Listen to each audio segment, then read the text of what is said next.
Summer holidays வந்தாச்சு நம்ம GT Holidays வந்தாச்சு. GT Holidays, South India's #1 travel brand.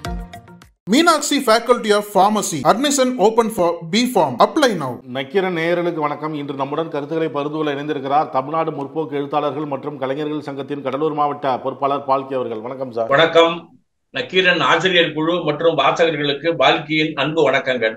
ஆளுநர் விவகாரத்தில் காலக்கெடு நிர்ணயிச்சதுக்கு அப்புறம் 14 கேள்விகளை எழுப்பியிருக்கிறார் குடியரசுத் தலைவர். இதுக்கு உச்சநீதிமன்றம் பதில் சொல்லணும் அப்படின்னு சொல்லி இதுக்காக குழுலாம் அங்கே நியமிக்கப்பட்டிருக்கு.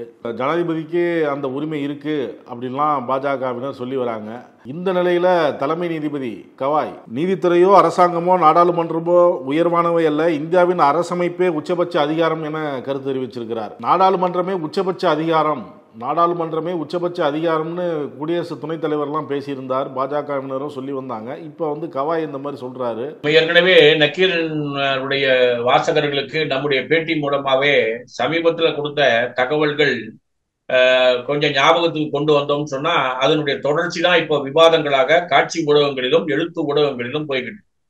குறிப்பா பாத்தீங்கன்னா தி வயர் என்கின்ற அந்த பத்திரிகை தடை செய்யப்பட்ட பிறகு அதற்கு பின்பு வந்த 2 கட்டுரைகளும் அதற்கு முன்னால் உள்ள கட்டுரைகளும் தொடர்ந்து எது அதிகபட்ச அதிகாரம் கொண்டது என்ற கேள்வியை முன்னிறுத்தி விவாதம் நடக்குது.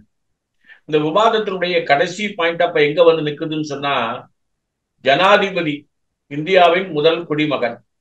இந்த குடிமகள் எழுதிய கடிதத்தில் அந்த அம்மா கேட்கிற கேள்விகளுக்கு உச்ச நீதிமன்றம் ஒரு 5 பேர் கொண்ட ஒரு விசாரணை குழுன்ற ஒரு அந்த உச்ச நீதிமன்றத்தினுடைய சிட்டிங் பெஞ்ச் அப்படின்னு போட்டு ஏற்கனவே இப்ப என்ன சொல்லியிருக்கீங்களோ 20 பெஞ்சுக்கு வந்திருக்கக்கூடிய தீர்ப்பை குறைத்து வலதுசாரி சக்திகளுக்கு ஆதரவாக அல்லது கவர்னர் போன்ற நியமன ஆட்களுக்கு ஆதரவாக ஜனநாயக பூர்வமாக தேர்ந்தெடுக்கப்பட்ட நாடாளுமன்றத்தினுடைய நடவடிக்கைகளுக்கு ஆதரவு என்ற பெயர்ல உயர்ந்தபட்ச அரசியலமைப்பு சட்டத்தை நிராகரிக்க செய்யக்கூடிய முயற்சி தான் அந்த 14 கேள்வியினுடைய உள்ளம்சங்கள்.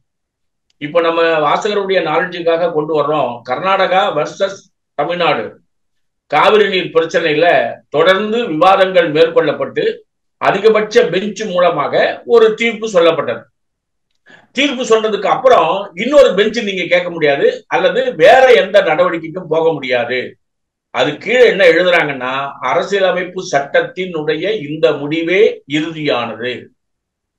இதே மாதிரி முன்னாள் முதலமைச்சர் ஜெயலலிதாவுக்கு வழங்கப்பட்ட தண்டனை குறித்து ஒரு விவாதம் வரும்போதும் உச்ச நீதிமன்றத்தினுடைய முடிவு இந்த அடிப்படையில் இதுதான் அதிகபட்சமான அதிகாரம் கொண்ட அமைப்பு என்று சொல்லியாச்சு.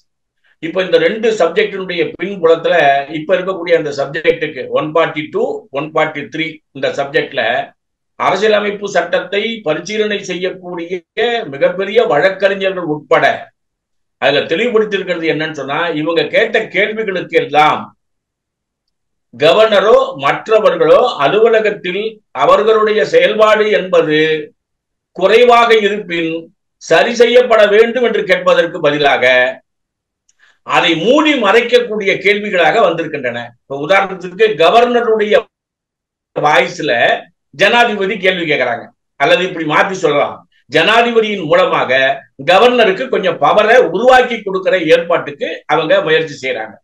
இது அரசியலமைப்பு சட்டத்திற்கு விரோதமானது.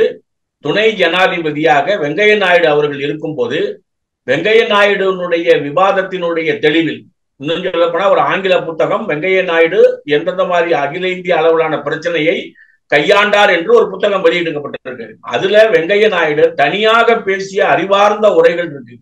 ஆனா நமக்கு சோதனை என்னன்னா, இப்ப வந்திருக்கிறவர் RSS செல்ல பிள்ளையாக இந்தியாவுக்கு நியமனம் செய்யப்பட்டிருக்கக்கூடிய துணை ஜனாதிபதி கவர்னருடைய உதவிக்கு ஆலோசனை சொல்பவராக, அதற்கு அடுத்த மட்டமாக இருக்கக்கூடிய ஜனாதிபதியினுடைய அலுவலகத்தை அதற்கு ஆதரவாக பயன்படுத்தக்கூடிய ஏற்பாடுதான் இது. இதை உச்ச நீதிமன்றத்தினுடைய தலைமை நீதிபதி அந்த முதல் நாள் 2 விழாவில் வர்றாரு. அப்பவும் அவர் தெளிவா சொல்றாரு, மகாராஷ்டிராவுக்கு நான் இருந்த அந்த மாநிலத்திற்கு நான் முதன்மையாக செல்லுகிறேன். நான் முதன்மையா போகும்போது புரோட்டோகால் என்ன வரணும் அப்படின்றத மகாராஷ்டிராவுடைய முதலமைச்சர் ஃபாலோ பண்ணணும். முதலமைச்சர் அல்லது முதலமைச்சர் சார்பாக IG அப்புறம் ஒரு உயர்ந்தபட்ச அதிகாரி, 3 பேர் கொண்ட குழு அவரை ரிசீவ் பண்ண போகணும்.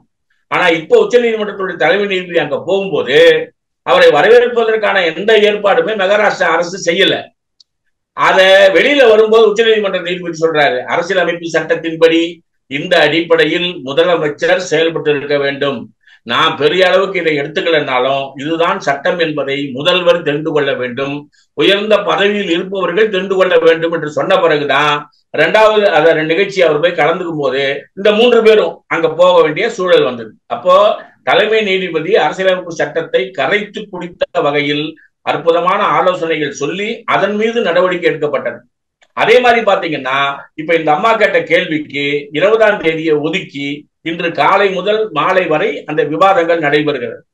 அதற்கு முன்பே துணை ஜனாதிபதிக்கு அவர் சொல்யூஷன் சொல்றாரு. என்ன சொல்றாருன்னு சொன்னா, எந்த சூழலிலும் அரசியலமைப்பு சட்டத்தினுடைய முடிவே இறுதியானது.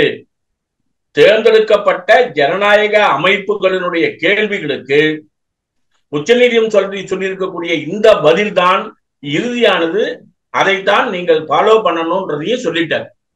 விரிவான விவாதத்தை நீங்க கேட்ட கேள்விக்கு பதில் சொல்ல வேண்டும். நாட்டினுடைய முதல் குடிமக்கள் கேட்கின்ற கேள்விக்கு அரசியலமைப்பு சட்டம் செயல்பட வேண்டும் என்ற அடிப்படையில அதற்கான ஆலோசனை கூட்டத்தை இந்த இன்னைக்கு சிட்டிங் பெஞ்சாக நடத்தி கொண்டிருக்கிறார்கள். இதை விட ஒரு அற்புதமான வெளிப்படையான அணுகுமுறை செயல்பாடு எங்கேயுமே இருக்க முடியாது. நம்ம நாட்டில்தான் அது சிறப்பா நடக்கிறது.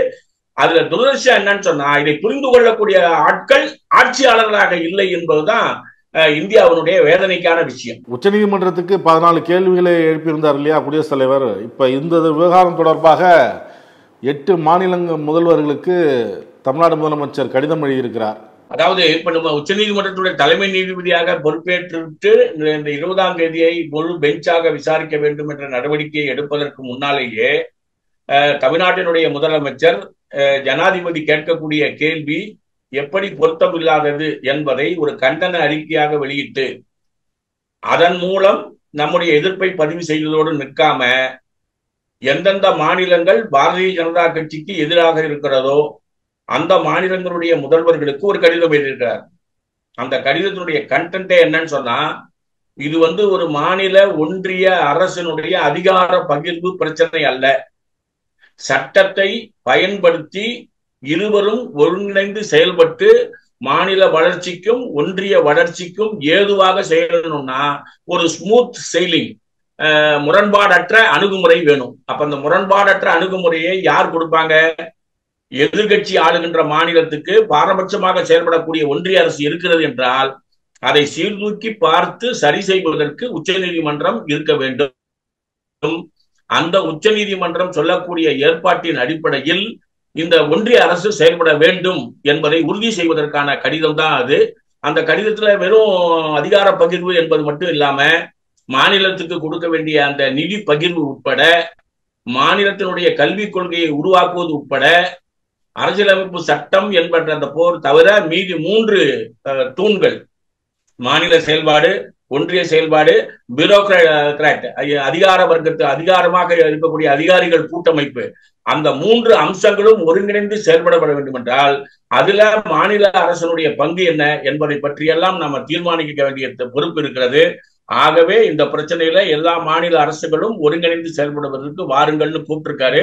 அது இந்தியாவினுடைய எதிர்கட்சிகளுடைய அணுகுமுறை ஒரு ஆரோக்கியமான திசையை நோக்கி மக்களை கொண்டு செல்வதற்கு உதவும் என்பதுதான் நம்முடைய கருத்து. பஹல்காம் தாக்குதல் நடந்தது, அதுக்கப்புறம் ஆபரேஷன் சிந்தூர்லாம் நடந்தது. இப்ப பாகிஸ்தான் நடத்திய தாக்குதல் குறித்து உலக நாடுகள்கிட்ட கருத்து தெரிவிப்பதற்காக நாடாளுமன்ற குழு ஒன்று அமைக்கப்பட்டிருக்கு. இதுக்கு முன்பு இது போன்ற நடைமுறை இருந்ததா, இல்ல இதுதான் முதல் முறையா? அதாவது இப்போ பஹல்காம் தாக்குதலுக்கு முன்னால இந்தியா பாகிஸ்தான் காஷ்மீர் தொடர்பு படுத்தி 1999 நீங்க தொடர்ச்சியா பாத்தீங்கன்னா அந்த நாடாளுமன்றத்தின் பில்டிங் மீதான தாக்குதலை தவிர்த்து மீதி எல்லா பிரச்சனையும் பாத்தீங்கன்னு சொன்னா நம்முடைய தொடர் நடவடிக்கைகள் இந்தியா பாகிஸ்தான் இணைந்த ஒரு அறிக்கை.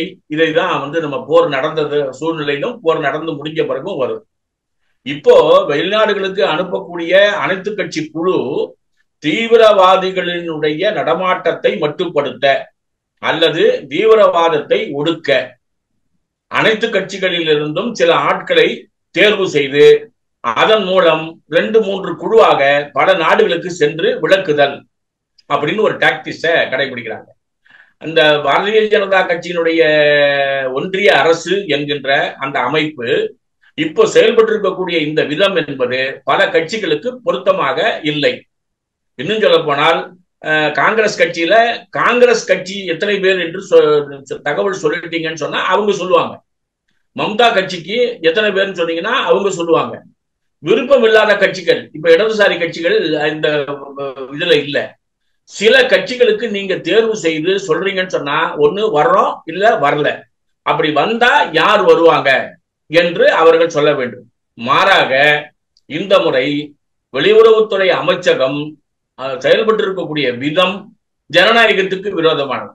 எப்படி விரோதமானதுன்னு பாத்தீங்கன்னா, இப்ப பகல்காம் தாக்குதல் நடத்தி இந்தியாவுக்கான அந்த ராணுவ செயலாளர் ஒரு சில பதிவுகளை போடுறார்.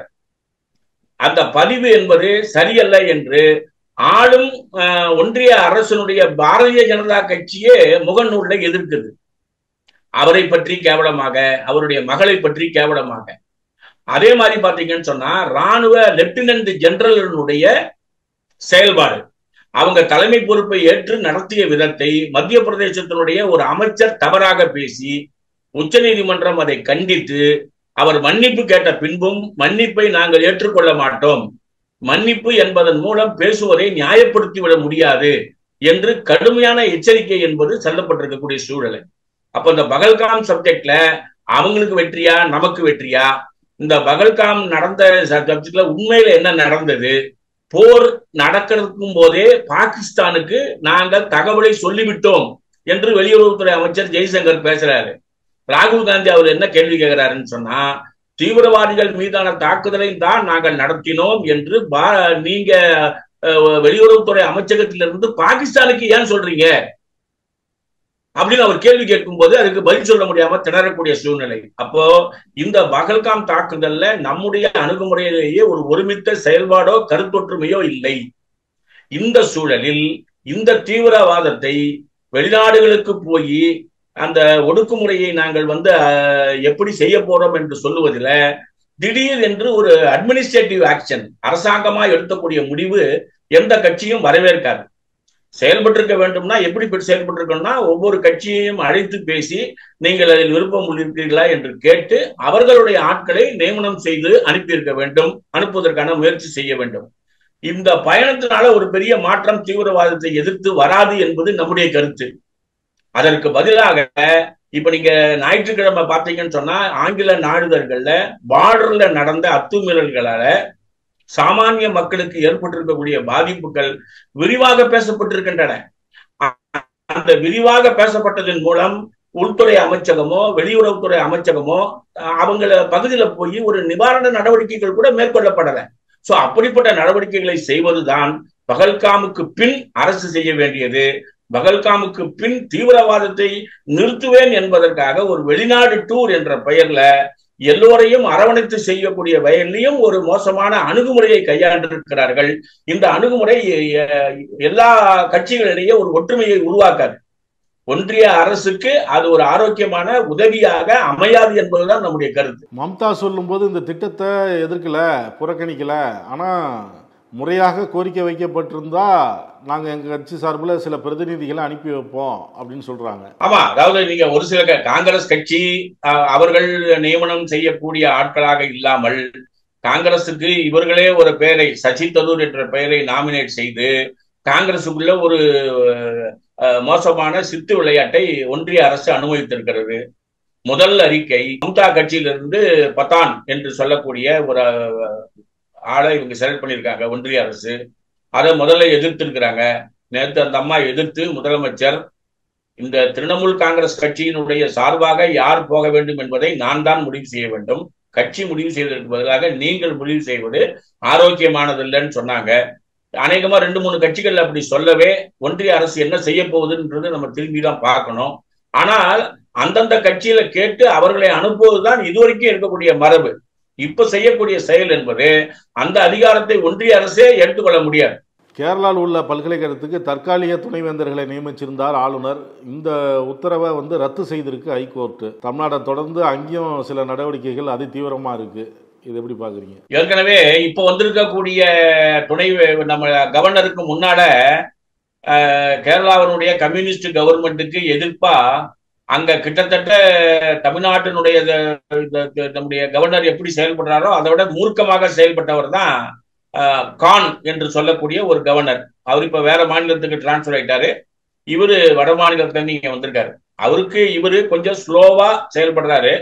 ஆனா ஒரு கல்வித்துறையில தற்காலிகமான துணைவேந்தரை நியமனம் செய்து அதன் மூலமாக சில நடவடிக்கைகளை நீங்கள் மேற்கொள்ளுங்கள் அப்படின்னு அவர் ஒரு ஏற்பாடு செய்திருந்தாங்க. அதை மாநில அரசு ஏற்றுக்கல.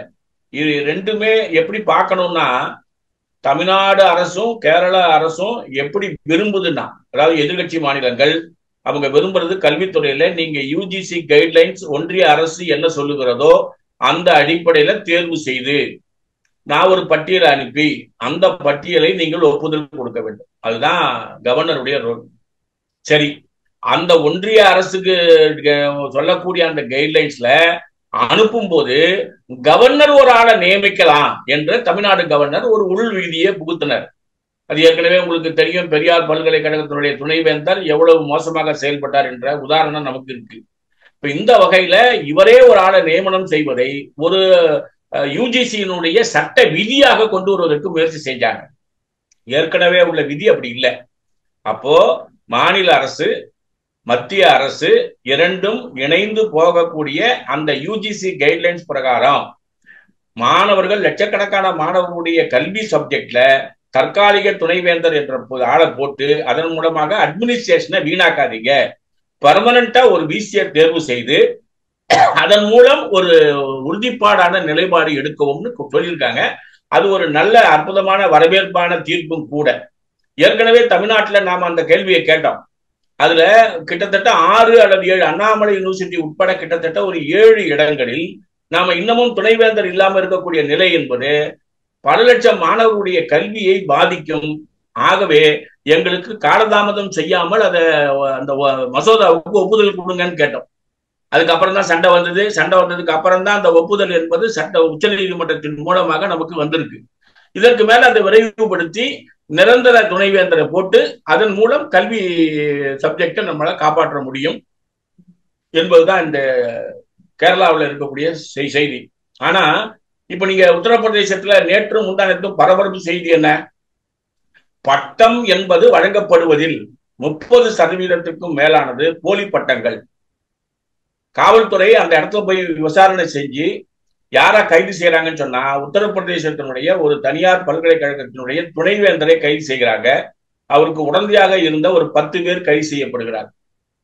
அநேகமா நீங்க இங்க விசாரணை நடந்தீங்கன்னா தஞ்சாவூர் தமிழ் பல்கலைக்கழகத்துல ஒரு பெரிய விசாரணை நடந்ததுன்னா அதுல பாரதிய ஜனதா கட்சி ஆதரவு பெற்ற ஆட்கள் பல பேர் மாட்டுவாங்க. அப்போ விசிஐ தேர்வு செய்வதில் பாரபட்சமற்ற அணுகுமுறையை வேண்டும். அதே மாதிரி பாருங்க, அசோகா பல்கலைக்கழகத்துல ஹரியானாவுல மஹமூதாபாத் என்று சொல்லக்கூடிய ஒருத்தர் பதிவு பண்றார். அது ஒரு பேராசிரியர். பார்டர்ல நடக்கக்கூடிய சண்டையின் காரணமாக அந்த பகுதி மக்கள் வாழ்நிலையில் எவ்வளவு அவஸ்தைப்படுகிறார்கள் என்ற பதிவை போடுவதற்கு முன்னால மேல வெற்றியை நிலைநாட்டிய அரசுக்கு நன்றின்னு போட்டுட்டு தான் போட்டிருக்காரு. ஆனா போரை ஆதரித்து போட்டாலும் கருத்து சொன்னதற்காக உங்கள் மீது நடவடிக்கை எடுக்கிறேன் என்று சொல்லி அங்க இருக்கக்கூடிய பாரதிய ஜனதா கட்சி அவர் மீது நடவடிக்கை எடுத்திருக்கிறது. இப்ப எல்லா பல்கலைக்கழக ஆசிரியர் சங்கமும் அதை எழுத்திருக்கிறாங்க. அவர் உச்ச நீதிமன்றத்துல டைம் கேட்டிருக்காரு.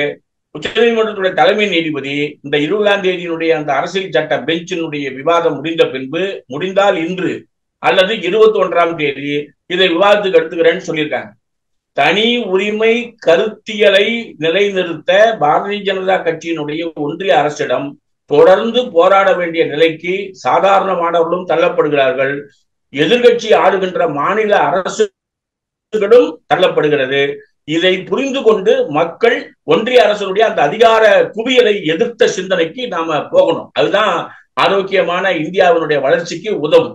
100 நாள் வேலைவாய்ப்பு திட்டத்தில் மோசடி நடந்திருக்கு. அதுவும் 71 கோடி ரூபாய் மோசடி நடந்திருக்கு. அதுவும் குஜராத் மாநிலத்தில் மோடி முதல்வராக இருந்த குஜராத் மாநிலத்தில் இந்த மாதிரி ஒரு மோசடி நடந்திருக்கு. அங்கே அந்த மாநிலத்தின் அமைச்சருடைய மகன் கைது செய்யப்பட்டிருக்கிறார். 100 நாள் வேலைவாய்ப்பு திட்டத்தை குறை சொல்லிட்டு வந்தாங்க. இப்போ அங்கே மிகப்பெரிய அளவில் ஒரு மோசடி நடந்திருக்கு. குஜராத்தில் பரபரப்பாக இப்போது பேசப்படுகின்றது 2 விஷயம். ஒன்று, குஜராத்தினுடைய நீதிமன்றத்துல திரிவேதின்னு ஒரு அம்மாவை இவங்க கிட்டத்தட்ட ஆர்.என். ரவி எப்படி பயன்படுத்துறோமோ அதே மாதிரி அந்த திரிவேதியை வச்சுக்கிட்டு அவங்க சீனியாரிட்டி பிரகாரம் மேல வரக்கூடிய ஒரு அம்மாவே இல்லை, நீதிபதியே இல்லை. ஆனா தனக்கு சாதகமான தீர்ப்புகளை வர வைப்பதற்காக அவங்கள ஒரு செயற்கை முறையில மேல கொண்டு வந்து அவங்க இப்போ விஆர்எஸ்ல போக வேண்டிய ஒரு சூழல், விஆர்எஸ்ல அந்த அம்மா போக வேண்டிய ஒரு சூழல் வந்ததை குஜராத்தினுடைய நீதிமன்றமே மிகப்பெரிய அளவுக்கு அவங்க கொடுத்த அந்த மோசமான தீர்ப்புகளை சொல்லியிருக்காங்க. அதுல இந்த 100 நாள் வேலைவாய்ப்பு திட்டத்துக்கு அந்த அம்மா ஒரு ஜட்ஜ்மெண்ட் சொல்லியிருக்கு. இந்த 100 நாள் வேலைவாய்ப்பு திட்டம் என்பது பாரதிய ஜனதா கட்சி ஆளும் மாநிலங்களில் அவர்களுடைய ஆட்சியை சார்ந்த அந்த மிகப்பெரிய பொறுப்பாளர்கள் சுருட்டுவதற்கான திட்டம்தான் என்று 6 மாசத்துக்கு முன்னாலேயே சோசியல் ஆடிட்டிங் குரூப் இந்த தேசிய கிராமப்புற வேலைவாய்ப்பு திட்டத்தை ஆய்வு செய்வதற்காக பப்ளிக்ல இருந்து ஒரு 3 பேரு, ஆடிட்டிங்ல இருந்து 2 பேரு, அரசுல இருந்து 2 பேரு, உள்ளாட்சியில இருந்து 2 பேரு, ஒரு 13 பேர் கொண்ட குழுவை வைத்து இதை ஆய்வு செய்தா பல மாநிலங்கள்ல இந்த ஊழல்கள் எப்படி இருக்கு என்பதை கொண்டு வரலான்னு அருணா ராய் போன்றவர்கள் ஒரு 6 மாதத்திற்கு முன்னாலேயே சொன்னது இப்போது கண்டுபிடிக்கப்பட்டிருக்கு. அது கூட எப்படி கண்டுபிடிக்கப்பட்டிருக்குன்னா, குஜராத்ல இப்படி ஊழல் நடக்கிறது என்று தனிப்பட்ட ஆட்கள் கொடுத்த போலீஸ் கம்ப்ளைண்டின் அடிப்படையில விசாரணை மேற்கொண்ட போது குஜராத் அமைச்சரினுடைய மகன், மருமகள், ஒரு மகனும் இருக்காங்க, மருமகளும் இருக்காங்க, அந்த குடும்பமே சேர்ந்து செயல்பட்டு ஒரு ஏரியாவில் மட்டுமே அவங்க செய்திருக்கக்கூடிய ஊழல் 71 கோடி ரூபாய் என்று கண்டுபிடிக்கப்பட்டுள்ளது. குஜராத்தினுடைய நிர்வாகத்திற்கு மோசமான ஒரு உதாரணம் என்று சொல்லப்படக்கூடிய சூழலை நம்ம அங்க பார்க்கிறோம். ஆனால் அங்க விழிப்புணர்வு என்பது கம்மியா இருக்கிறதுனால பெரிய அளவுக்கு அது வெளியே வரல. நம்மை போன்ற தென் மாநிலங்களுக்கு தான் அந்த செய்தி தெரியுது. காட்சி ஊடகங்கள்ல இந்த செய்தி வராம குஜராத் அரசு தடுத்திருக்கிறது என்ற செய்தியும் நம்ம பார்க்க வேண்டியது. பல்வேறு கருத்துக்களை பகிர்ந்து கொண்டதற்கு நன்றி சார். கருத்துக்களை கேட்டமைக்கு நன்றி, வணக்கம். நக்கீரன் டிவிக்கு சப்ஸ்கிரைப் செய்யுங்கள். உங்கள் ஆதரவே எங்கள் பலம். ஆசிரியர்களுக்கு நண்பனாகவும் மாணவர்களுக்கு ஆசானாகவும் திகழும் தேர்வு வழிகாட்டி.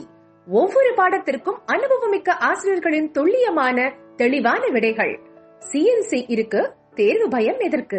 இது தீரன் பப்ளிஷிங் ஹவுஸ் விற்பனை வெளியீடு.